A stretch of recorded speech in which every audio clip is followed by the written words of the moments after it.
Obrigado por virem nessa noite abençoada, especialmente agradecendo ao nosso querido convidado, cônego Celso Pedro da Silva, que irá fazer parte aqui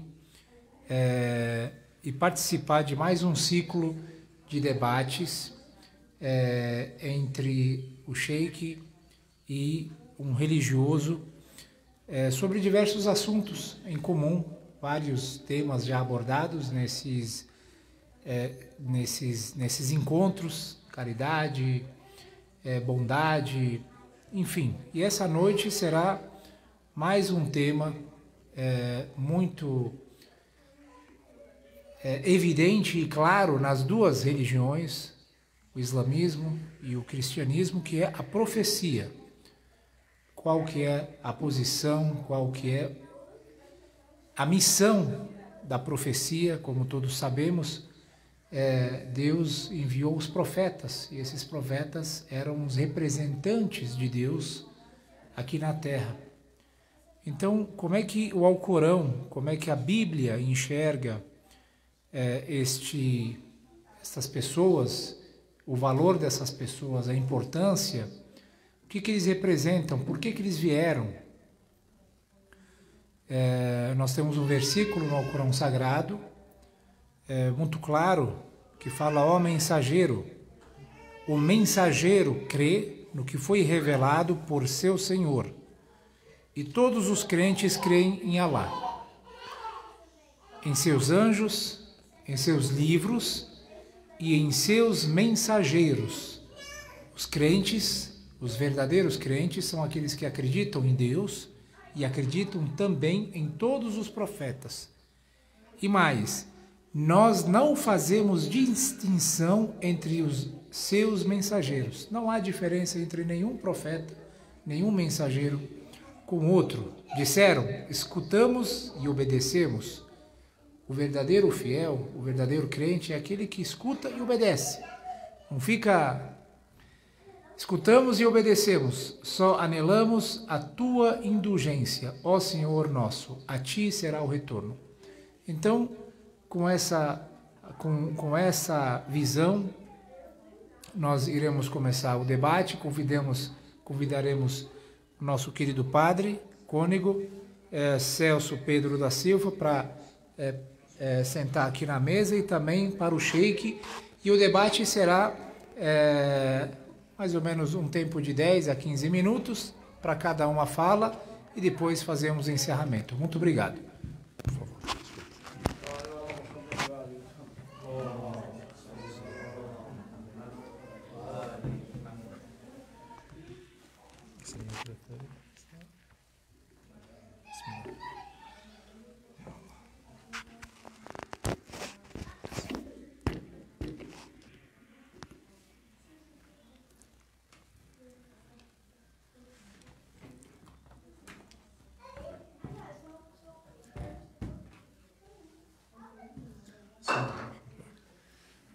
Então, boa noite a todos, salam aleikum. Em nome de Deus Todo-Poderoso, Clemente e Misericordioso, vamos refletir brevemente no ponto de vista católico, no caso, em relação à profecia e aos profetas. E é exatamente este ponto, em relação aos que já foram tratados aqui, é certamente onde as diferenças são mais notáveis entre o Islã e o cristianismo, no caso. E introduzindo, dizendo no início a razão da gente estar aqui, não se trata de saber quem está certo ou quem está errado, não se trata de perceber onde está a verdade e o erro, mas de a gente se conhecer. Como é que um pensa, como é que outro pensa, e como podemos conviver com aquilo que é diferente. É sempre possível viver, mesmo que haja diferenças entre nós, né? E quando nós nascemos cidadãos do mundo. E depois de um tempo de termos crescido e desenvolvido, aí começamos a falar uma língua, que poderia ser qualquer uma. Se eu tivesse nascido no Irã, falaria o persa perfeitamente. Mas nasci aqui no Belém, eu nasci aqui. E depois me deram uma bandeira do Brasil. Aí eu fiquei brasileiro, mas eu não nasci brasileiro. Eu nasci cidadão do mundo, como ser humano, podendo ser qualquer um e falar qualquer língua de qualquer país, dependendo da cultura que iria me envolver. E depois a gente vai se limitando e se tornando aquilo que a gente é quando é adulto. E sempre, evidentemente, na busca da verdade e na busca do nosso Criador, que é comum para todos. Mas é possível conviver com o diferente? Claro que é possível. E podemos juntos construir muitas coisas, compreendendo que não temos o mesmo ponto de vista doutrinário sobre muitas verdades que estão, seja no Alcorão, seja que estão na Bíblia. Então, não se trata aqui de ver quem está certo e quem está errado, não é? Os profetas, nós entendemos profeta, aquele que fala a palavra de Deus. Profeta, aquele que fala a palavra de Deus. Ele recebeu essa palavra e a transmite, por isso é um mensageiro, como já foi dito, sem dúvida alguma. Esse mensageiro não transmite a sua palavra, mas aquela que ele recebeu. Nós chamamos também na Bíblia o profeta de aquele que vê, o vidente, porque ele viu de alguma forma Deus, seja uma visão interior, seja uma visão exterior, ele teve uma visão de alguém que lhe passou uma mensagem positiva, construtiva, para o mundo no qual nós estamos vivendo. Nós compreendemos, assim, do nosso ponto de vista, a partir da Bíblia, que existem profetas, escritores, que deixaram por escrito aquilo que eles receberam, e há profetas que não escreveram nada, mas falaram. Em primeiro lugar, o profeta fala, é a palavra que vem, é a palavra que é transmitida, e depois, se é o caso, ele escreve ou alguém escreve aquilo que ele recebeu. Então, aqui, diferentemente, eu não vou me arriscar a falar do Islã sem saber exatamente do que se trata, o Sheikh está aqui, não é? Para nós, o texto da Bíblia não foi escrito no céu e transmitido para nós na terra, como teria sido o Alcorão.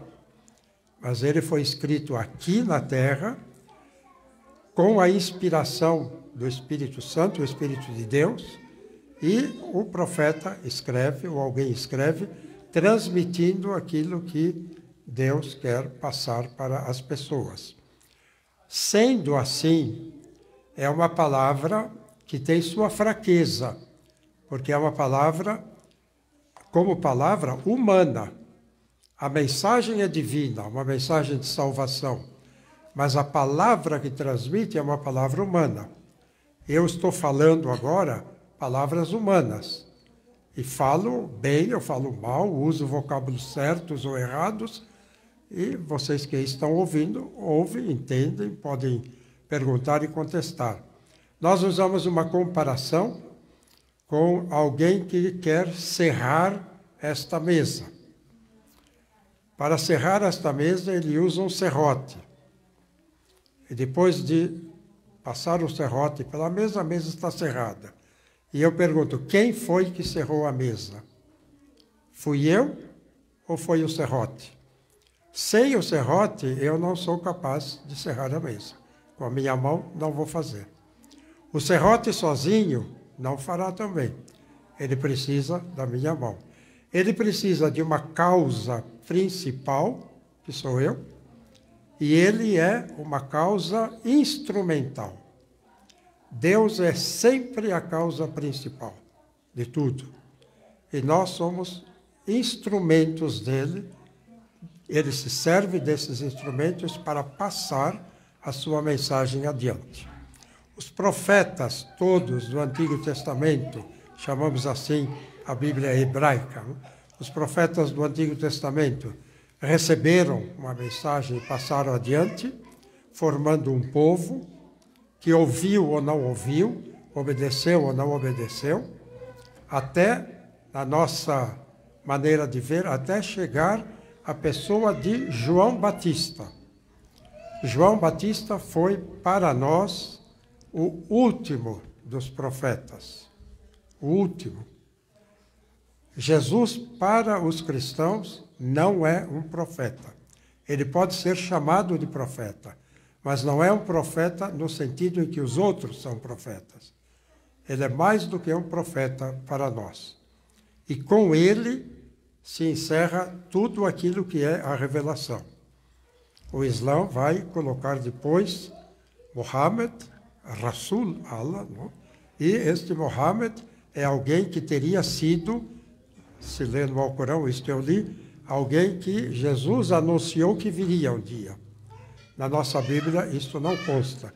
Se eu leio uma pequena passagem da carta que é escrita, a chamada assim, carta aos Hebreus, ela começa dizendo: muitas vezes e de modos diversos falou Deus, Deus falou a sua palavra, outrora aos pais, os patriarcas Abraão, Isaque e Jacó, pelos profetas.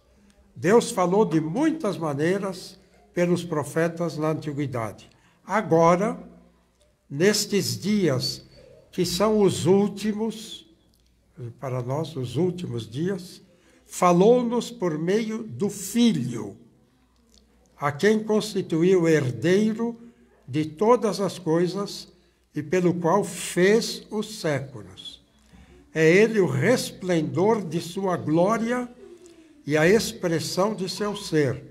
Sustenta o universo com o poder de sua palavra e, depois de ter realizado a purificação dos pecados, sentou-se nas alturas à direita da majestade, tão superior aos anjos quanto o nome que herdou excede o deles.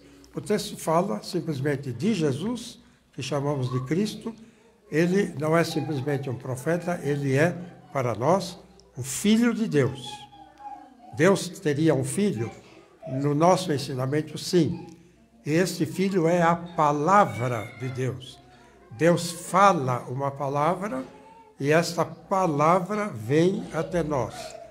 O Evangelho de João começa dizendo: no princípio existia a palavra. A palavra estava em Deus e a palavra era Deus. E aí se usa, na língua grega, o vocábulo logos. No princípio existia o logos, que a filosofia vai desenvolver depois. Este logos, esta palavra que sai da boca de Deus, ela vem até nós e toma a figura humana que nós somos. E a partir daí transmite o pensamento de Deus, que aceitamos, não aceitamos, rejeitamos.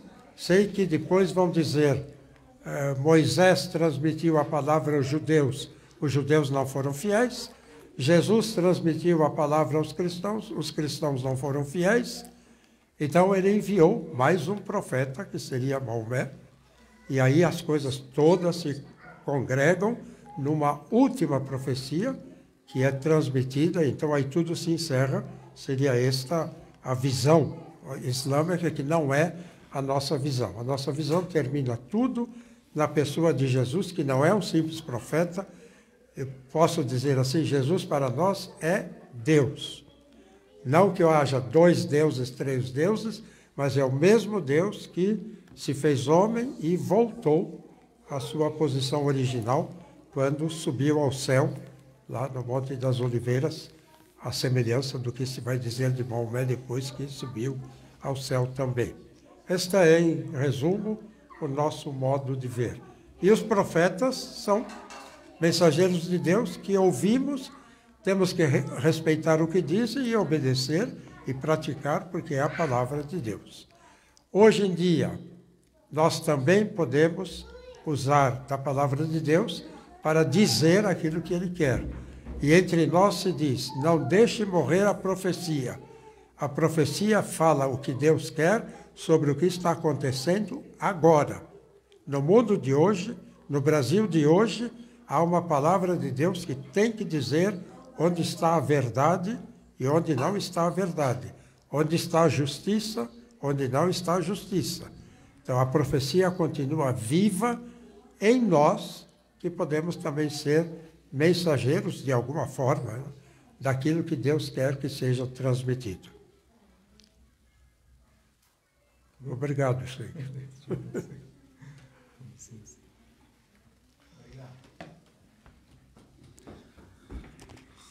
Bismillah ar-Rahman ar-Rahim. Em nome de Deus, o clemente e misericordioso. Somos um pouquinho diferentes, irmão. Em nome de Deus, o clemente e misericordioso, louvado seja Deus, Senhor do Universo. Pedimos a Deus que abençoe todos os grandiosos profetas e mensageiros, especialmente os 5 mensageiros, os portadores da determinação, Ulul Azm min ar-Rusul. Noé, Abraão, Moisés, Jesus e, por fim, profeta Muhammad. Que a paz de Deus esteja com todos eles. No começo, eu gostaria de agradecer mais uma vez nosso querido padre, cônego Celso, aceitou nosso convite. Eu estou escrevendo meu mestrado. Uma das entrevistas que eu fiz foi com o querido padre. Deixou muita coisa esclarecida para mim, do ponto de vista católico, né? Que meu mestrado ia falar sobre os movimentos messiânicos no Brasil. Então, eu preciso fazer ainda muita entrevista. Agradeço.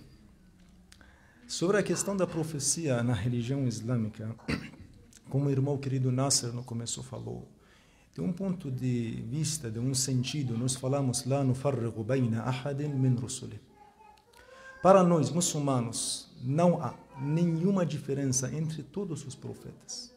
Para nós, Noé, Abraão, Moisés, Jesus, Muhammad, todos eles têm o mesmo peso. Na sua missão profética, sendo enviado por Deus, mensageiro de Deus, para receber a revelação, né, as mensagens de Deus, para orientar o povo. Todos eles estão na mesma posição. Sim, temos níveis espirituais. Segundo a religião islâmica, Muhammad, ou Maomé, é o homem, o maior profeta de Deus, o maior mensageiro de Deus, né? Que é considerado o último dos profetas, segundo a religião islâmica.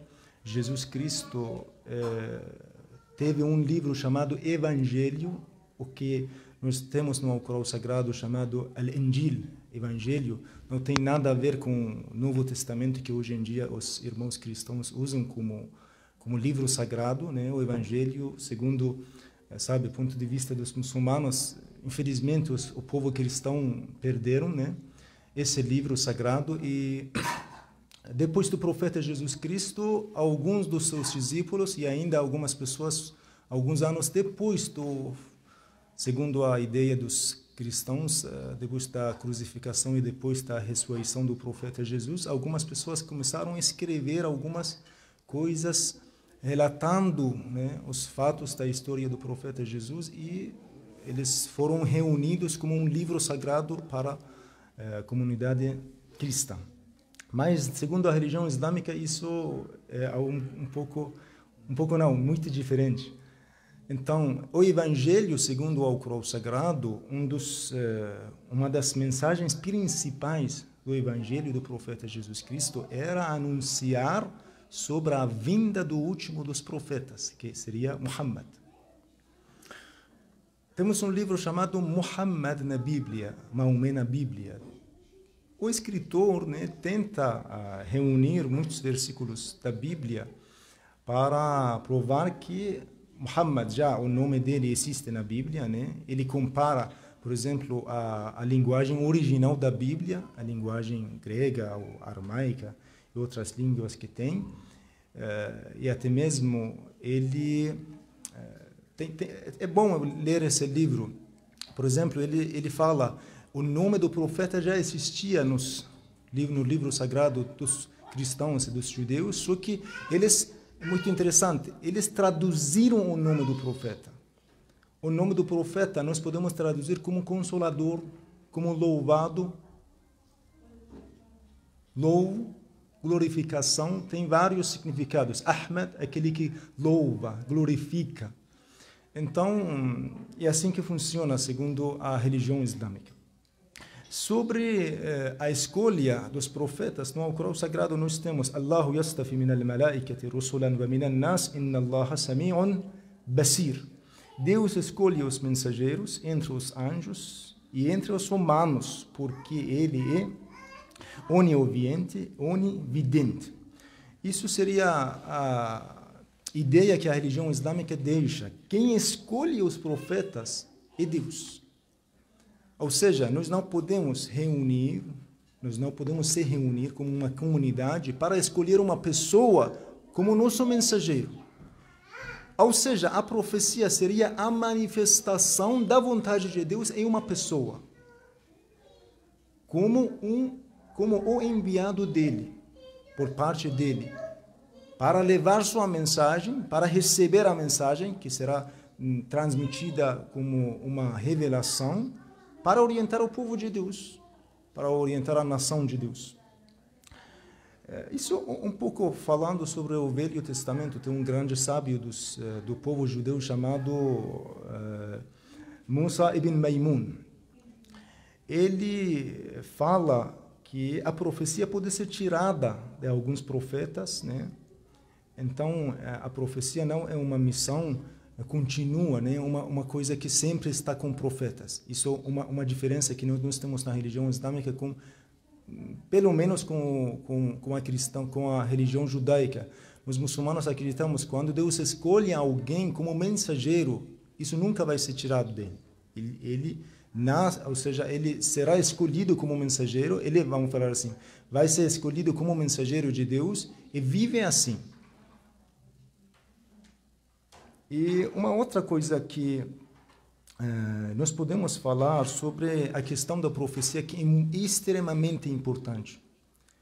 Extremamente importante sobre a questão da profecia na religião islâmica, a questão da infalibilidade.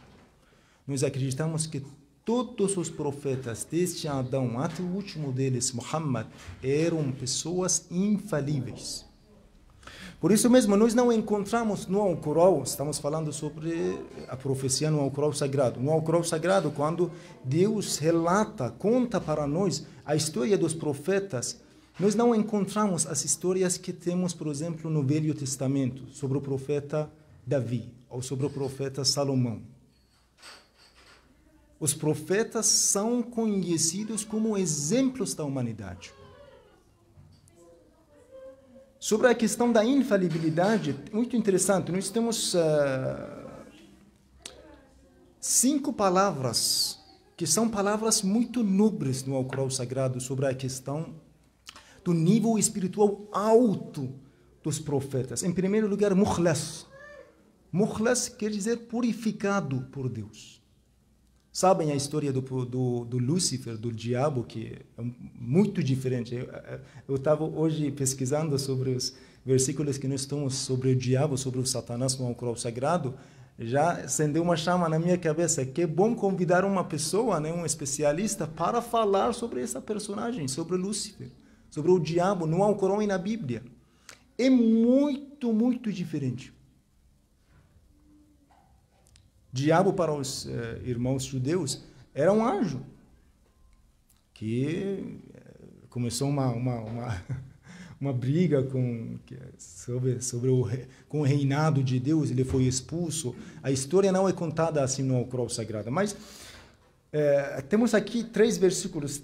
Eu não trouxe toda a história.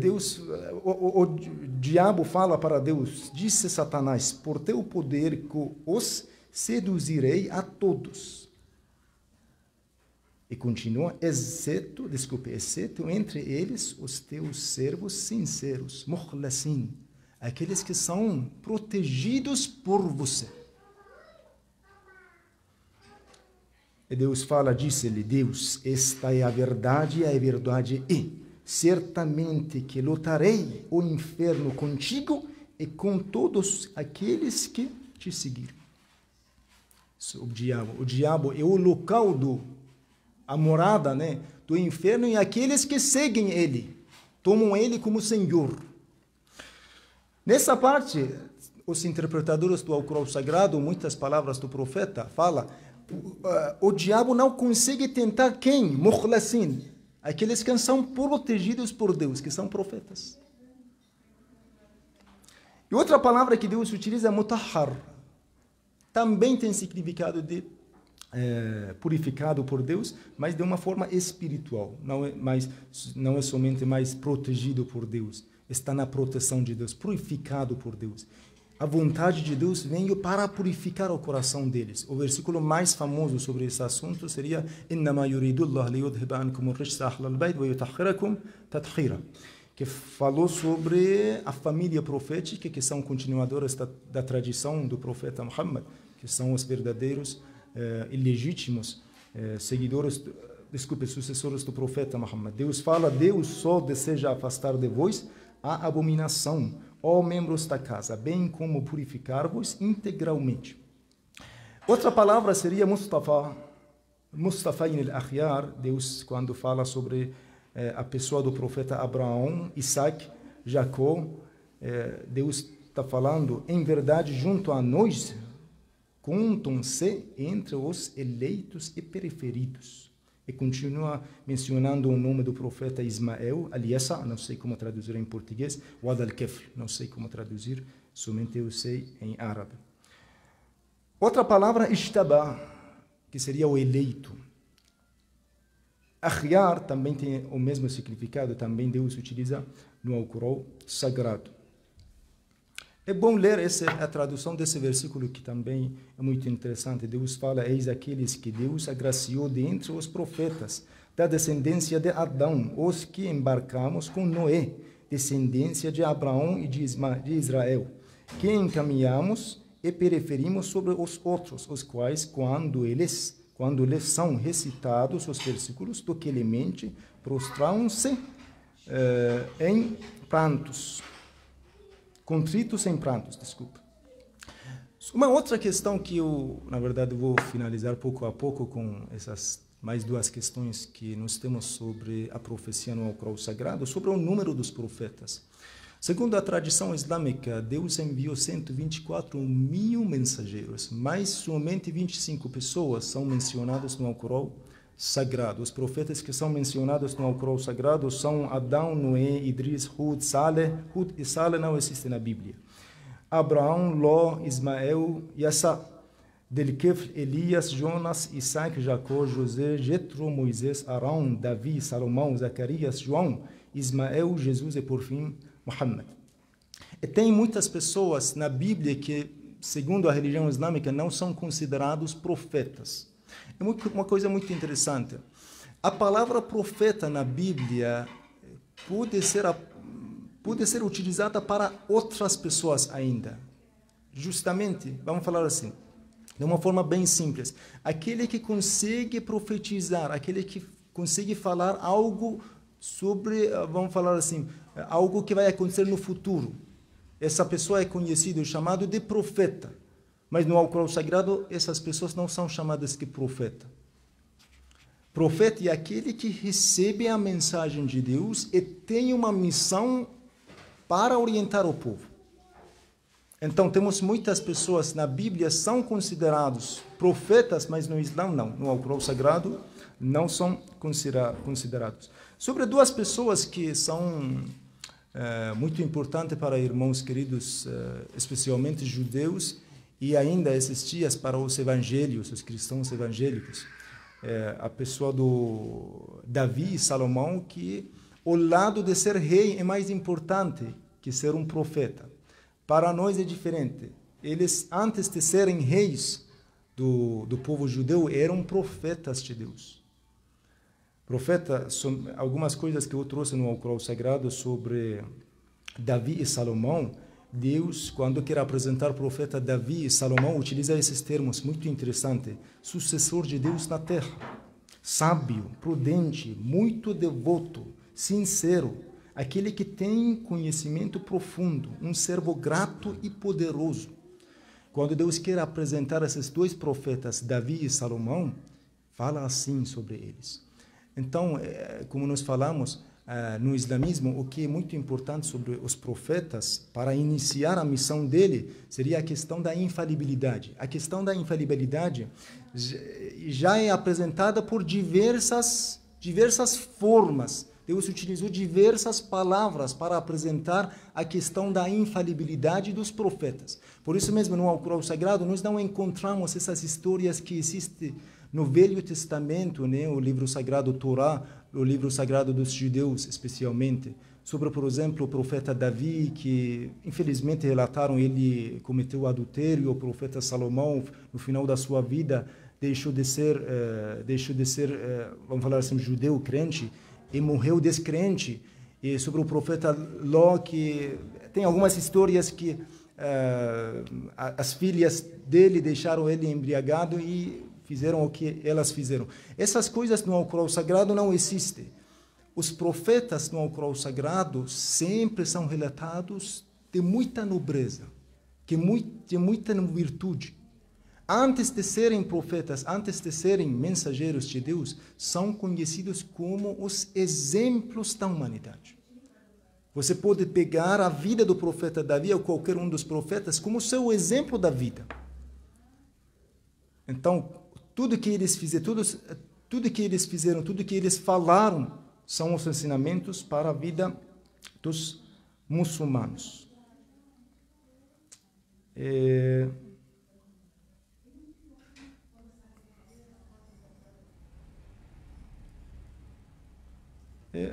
Sobre a questão eu estudei hoje, eu pesquisei algumas coisas, se irmão querido padre consegue confirmar ou concordar ou discordar que no Velho Testamento temos pessoas, as meninas que são consideradas profetas, mensageiras, né? Relatam assim alguns ensinamentos judeus, mas no Alcorão Sagrado não existe isso. Deus somente escolheu entre os homens os seus mensageiros. Nós não temos nenhuma menina considerada mensageira, ou seja, profeta de Deus. Isso também é muito interessante. Para finalizar no Alcorão Sagrado, nós temos 3 ensinamentos principais para os profetas. Em primeiro lugar, convidar para o monoteísmo. Todos os profetas vieram convidar o povo para o monoteísmo, deixar de adorar os ídolos e as imagens. E depois a questão do dia do juízo final. E por fim, estabelecer uma sociedade com justiça, né? Com valores humanos. Isso que nós encontramos no Alcorão Sagrado sobre as missões dos profetas. Eu gostaria somente de ler esses 2 versículos do Alcorão Sagrado sobre o povo cristão, que são os 2, na verdade, quando a gente estava estudando o cristianismo, temos diversos versículos no Alcorão Sagrado que Deus fala sobre o povo do livro, que são cristãos e judeus, né? Esses 2 são chamados Ahl al-Kitab, o povo do livro. Um dos versículos que são muito importantes sobre o povo cristão são esses 2 versículos que vou ler muito rápido a tradução. Deus fala assim: ó adeptos do livro, não exagereis em vossa religião, e não digais de Deus senão a verdade. O Messias, Jesus, filho de Maria, foi tão somente um mensageiro de Deus, seu verbo, com o qual ele agraciou Maria por intermediário do seu Espírito. Crede, pois, em Deus, em seus mensageiros, e não digais trindade. Abstende-vos disso, que seja melhor para vós. Sabei que Deus é uno, glorificado seja. Longe está a hipótese de ter tido um filho.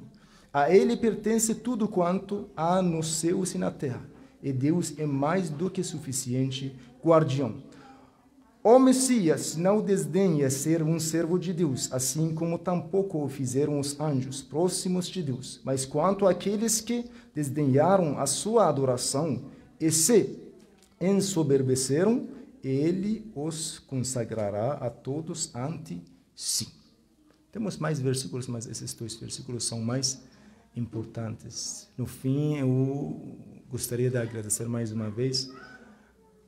O padre aceitou nosso convite, falamos sobre um assunto tão importante, a questão da profecia no Alcorão Sagrado e na Bíblia. Eu vou deixar um pouco espaço para o padre, se tem alguma coisa para completar.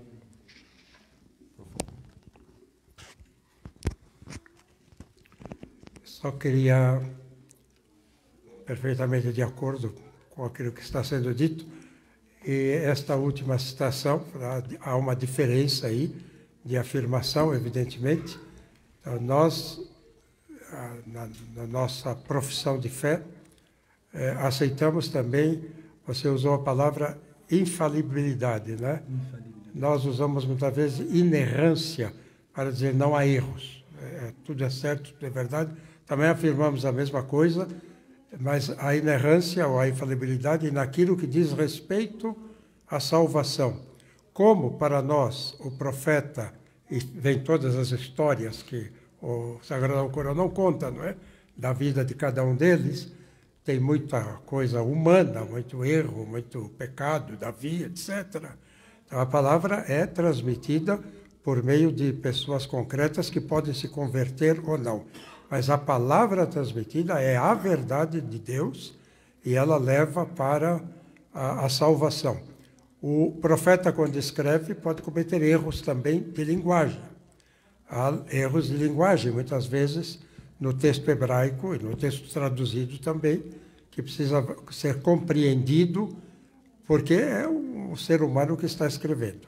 Agora, quanto à última citação, do ponto de vista cristão em geral, nós afirmamos e acreditamos que existe um só Deus e não pode haver mais do que um. Essa é a nossa profissão de fé. Existe um só Deus e não pode haver mais do que um. Mas este Deus existe em 3 pessoas. É o que falaram aí da Trindade, não é? Existem 3 pessoas, que não é como estamos aqui, 3 ali sentados, um é um Deus. É totalmente outra realidade que a nossa inteligência não é capaz de captar e perceber, porque ele é muito maior do que nós, mas há uma realidade que foi revelada, que esse único Deus, ele subsiste, assim dizemos, né, nas 3 pessoas, damos o nome humano de Pai, de Filho e de Espírito Santo, mas nome que nós damos. Na história do cristianismo, houve muita discussão sobre isso, e muitas teorias, e nem todas foram aceitas e claras. Por exemplo, uma teoria dizia o único Deus muda de roupa. Ele uma hora é o Pai, outra hora ele é o Filho, outra hora ele é o Espírito, mas é um único que tem aparências diferentes. Não é o que nós afirmamos como doutrina. Afirmamos 3 pessoas distintas. Outra teoria, que vem lá do século II, dizia um é primeiro, o outro é em segundo lugar, submetido ao primeiro, depois, também para nós não existe isso, os 3 são absolutamente iguais. Agora, para nós é um mistério que a nossa inteligência não é capaz de entender, e eu terminaria com uma pequena história de Santo Agostinho, no norte da África. Ele estava na praia andando, pensando nisto. Como é possível que este único sejam 3? Como é que 3 é um? Ele pensava e um menino tinha uma concha de mar, pegava a água do mar e levava para um buraquinho. Levava água para um buraquinho, levava água. E Agostinho, de Hipona, pergunta, o que você quer fazer? Se eu vou pôr toda a água do mar neste buraquinho. Agostinho diz, não vê que isso é impossível? Você não quer pôr na sua cabeça o mistério de Deus? E o menino desaparece. A nossa cabeça é pequena, para abranger a totalidade de Deus. Então, nós não temos a pretensão de dizer que esse 3 e este 1 é como a matemática de uma escola, de jeito nenhum. Mas que é alguma coisa que vai além da minha inteligência, sim. E por que afirmamos isso?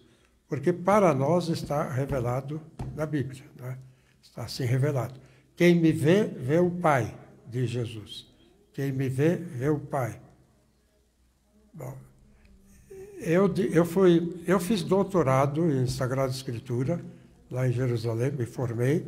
Fui professor aqui muitos anos, na nossa faculdade, e tinha perguntas muito difíceis, né, dos alunos. Eu sempre procurei responder de uma forma escapatória, dizendo: por que iremos para a eternidade para ter tempo de fazer perguntas lá? Porque aqui há muita coisa que aqui não se responde, mas lá, vamos perguntar lá. Vamos nos sentar todos juntos e perguntar como é que é mesmo isto, né? E espero que nos contem.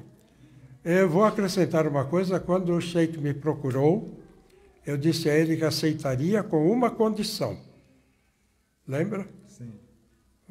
E a condição é: ele agora vai lá na nossa igreja falar para o nosso povo uma vez, numa das missas, faz a pregação. Você prega para todo o nosso pessoal. Combinamos um dia, vai lá, todo mundo vai ficar feliz de ver que ao nosso lado está a escola islâmica, sim, não? Está bem do lado lá, né? E de vez em quando alguns islamitas entram na igreja, vêm conversar com a gente e tudo, né? Gente boa. Deus te abençoe, muito obrigado. Está combinado, né? Beleza. Sobre essa questão, só, desculpe, para completar, nós temos um grande professor aqui em São Paulo, na Universidade de São Paulo, o professor Jamil Eskandar, que ele é professor e doutorado, né, na filosofia islâmica. Eu estava procurando bastante ele, porque ele não vive aqui em São Paulo. Ele dá aula aqui, mas ele vive em Curitiba. Para fazer um encontro, né, sobre a questão do valor da razão e do intelecto humano no Alcorão Sagrado na Bíblia. Isso é um assunto muito importante. Por exemplo, sobre a questão da Trindade, temos uma ciência muito avançada na religião islâmica chamada a ciência da teologia, Ilm al-Kalam. Eles falam: a fé tem que ser baseada na razão.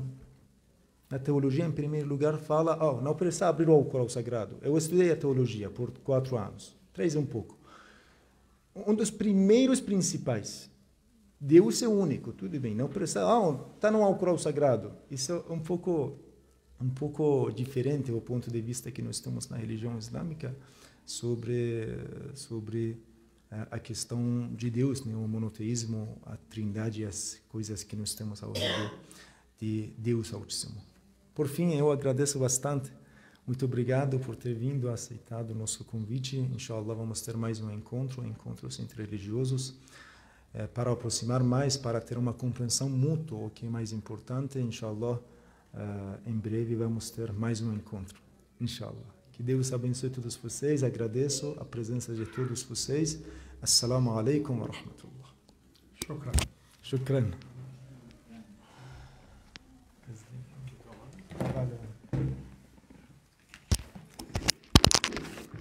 Por favor, padre.